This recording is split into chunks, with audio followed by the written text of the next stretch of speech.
नमस्कार मित्रांनो, स्वागत आहे तुमचं आपल्या यूट्यूब एज्युकेशन चॅनलवरती। तर आजची तारीख आहे 2 जानेवारी 2025। तर आजचे महत्त्वाचे करंट अफेअरचे प्रश्न आपण डिस्कस करणार आहे। पहिला प्रश्न दिलेला आहे, भारतातील पहिला काचेचा पूल कोणत्या राज्यामध्ये उभारण्यात आलेला आहे? तर बघा, भारतातील पहिला काचेचा पूल तामिळनाडू या राज्यामध्ये उभारण्यात आलेला आहे। तामिळनाडू या राज्याची जी राजधानी आहे ती आहे चेन्नई। त्याचप्रमाणे बघा, एन्नोर बंदर, तुतीकोरीन बंदर हे तामिळनाडूमध्येच आहे। आणि महत्त्वाचं म्हणजे कल्पकम कुडानुकुलम हा अणुविद्युत प्रकल्प हा तामिळनाडू या राज्यामध्येच आहे। ओके, लक्षात घ्या। आणि महत्त्वाचं म्हणजे आंध्र प्रदेश आणि तामिळनाडू याच्या समुद्र किनाऱ्याला कोरोमंडल असं म्हटलं जाते। हा पण पॉईंट आपल्याला इथे लक्षात घ्यायचा आहे। त्यानंतर 2 जानेवारी आजचा दिनविशेष आहे मित्रांनो। आज महाराष्ट्र पोलीस दलाची स्थापना करण्यात आली होती।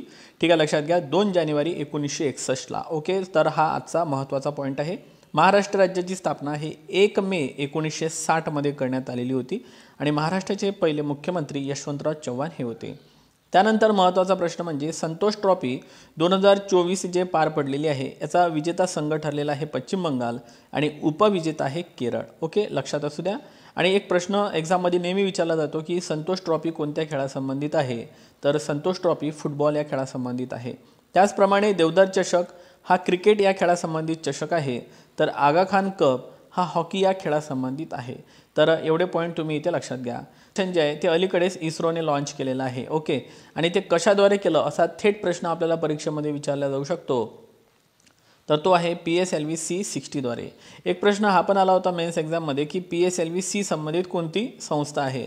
तर ती आहे इस्रो। ओके, आणि महत्त्वाचं म्हणजे इस्रोचा फुल फॉर्म काय होतो? इंडियन स्पेस रिसर्च ऑर्गनायझेशन, ज्याची स्थापना 15 ऑगस्ट 1969 मध्ये करण्यात आलेली होती। मुख्यालय बेंगलुरू कर्नाटक या ठिकाणी आहे। ओके, लक्षात असू द्या। त्यानंतर आहे इस्रोचे जे सध्याचे अध्यक्ष आहे ते आहे S सोमनाथ। ठीक आहे, तर हा पॉईंट लक्षात ठेवा। चंद्रयान 3 सुद्धा इस्रोने लॉन्च केलेलं होतं मागं, आपल्या सर्वांना माहीत आहे। त्याच्या लँडरचं नाव जे होतं ते विक्रम होतं आणि जे रोहर होतं त्याचं नाव होतं प्रज्ञान। त्यानंतर UIDAI म्हणजेच युनिक आयडेंटिफिकेशन ऑथॉरिटी ऑफ इंडियाचे नवीन CEO चीफ एक्झिक्युटिव्ह ऑफिसर म्हणून, मुख्य कार्यकारी अधिकारी म्हणून भुवनेश कुमार यांची निवड करण्यात आलेली आहे। आणि लक्षात असू द्या, UIDAI मार्फतच आपल्याला आधार कार्ड जारी केले जाते, ज्याचे एकूण जे नंबर असतात ते 12 अंकी असतात। ओके, सो हा पॉईंट सर्वांनी इथे लक्षात घ्या। त्यानंतर महत्त्वाचे काही प्रश्न बघा, डिस्कस करूया आपण। 18वा प्रवासी भारतीय दिवस 2025 कोणत्या ठिकाणी साजरा केला जाणार आहे? तर बघा, भुवनेश्वर ओडिशा या ठिकाणी साजरा केला जाणार आहे आणि ओडिशाची जी राजधानी आहे ती आहे भुवनेश्वर। ओडिशाला आपल्याला सर्वांना माहिती आहे एक प्रसिद्ध नदी आहे ती म्हणजे महानदी, आणि या महानदीवर भारतातलं सर्वात लांब जे धरण आहे ओके ते म्हणजे हिराकुंड धरण हे महानदीवरच आहे। हा एक पॉईंट सर्वांनी इथे लक्षात घ्या। त्याचप्रमाणे एक चिल्का खाऱ्या पाण्याचे सरोवर याच ठिकाणी आहे, ते म्हणजे ओडिशाला आहे। ओके, भितरकनिका नॅशनल पार्क, त्यानंतर सिमलीपाल नॅशनल पार्क हे आपल्याला ओडिशा या राज्यामध्येच बघायला मिळेल। त्यानंतर COP29 2024 ची परिषद बाकू अझरबैजान या ठिकाणी पार पडली।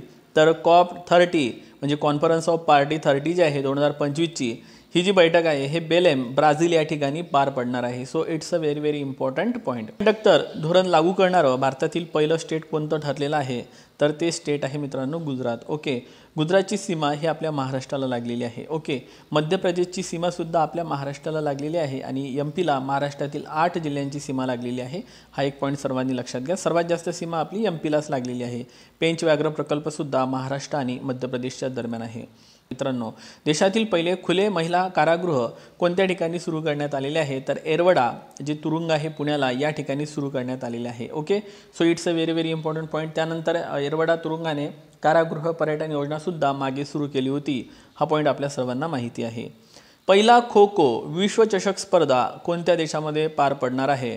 तर भारत या देशामध्ये पार पडणार आहे। ओके, त्यानंतर महत्त्वाच्या काही महत्त्वाचे पॉईंट्स आहे। सुभद्रा योजना कर्नाटक राज्य सरकारची आहे मित्रांनो।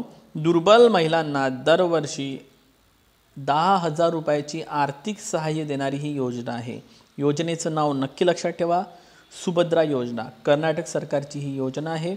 दुर्बल महिलांना दरवर्षी 10,000 रुपये आर्थिक सहाय्य दिले जाते। आणि आजचा महत्त्वाचा आणि शेवटचा प्रश्न आहे, इंडोनेशियाच्या chromatic photography 2024 award Byju's Patil यांना देण्यात आलेला आहे। तर ते कोण आहे? प्रसिद्ध वन्यजीव छायाचित्रकार आहे। बघा मित्रांनो, यांनी जिम कार्बेटमध्ये एक हत्तीचित्र प्रेझेंट केलेलं होतं आणि त्या हत्तीचित्राला नंबर आला आणि त्यांना हा अवॉर्ड मिळालेला आहे. सो चर्चेतील बैजू पाटील कोण आहे असा थेट प्रश्न विचारला तर आन्सर घ्यायचा आहे प्रसिद्ध वन्यजीव छायाचित्रकार आहे. तर हे होते आजचे म्हणजेच 2 जानेवारी 2025चे महत्त्वपूर्ण प्रश्न. हे लेक्चर तुम्हाला कसं वाटलं नक्की मला कमेंट बॉक्समध्ये सांगा आणि आपल्या व्हिडिओला लाईक करा. Thank you so much.